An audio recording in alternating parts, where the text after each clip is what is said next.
आपण कालचा एपिसोड पाहिलेला आहे. कालच्या एपिसोडमध्ये इलिमिनेशन राऊंड झाला आणि घरात एकदम सन्नाटा पसरला.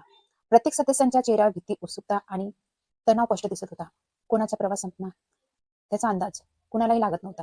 सगळे सदस्य एका जागी बसलेले होते. कुणी शांत, कुणी अस्वस्थ, तर कुणी देवाला आठवत होते.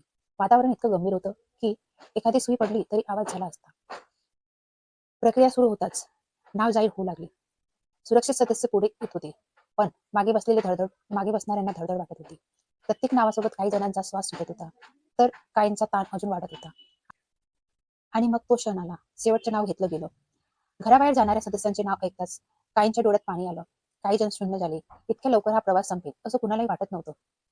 त्या सदस्याने सगळ्यांना मिठी मारली. कोणी धीर देत होतं, कोणी अश्रू लपवत होतं, तर कोणी शांतपणे पाहत होतं. तो क्षण खूप भावनिक होतं. पण इथंच गोष्ट संपली नाही. एलिमिनेशन नंतर घरात चर्चा पुन्हा रंगू लागली. काहींना निर्णय योग्य वाटला, तर काहींच्या मनात नाराजगी होती. काही सदस्यांनी आता आपला खेळ बदलवायचं असं ठरवलं. हे स्पष्ट दिसत होते. कालच्या भागात एक गोष्ट समजली. इथून पुढे खेळ सोपा नाही. इथे फक्त भावना चालत नाही. इथे डावपेच लागतात, हिंमत लागते आणि स्वतःसाठी उभं राहण्याची ताकद लागते. आजचा मित्र उद्या विरोधात जाऊ शकतो आणि आजचा विरोधक उद्या जवळचा होऊ शकतो.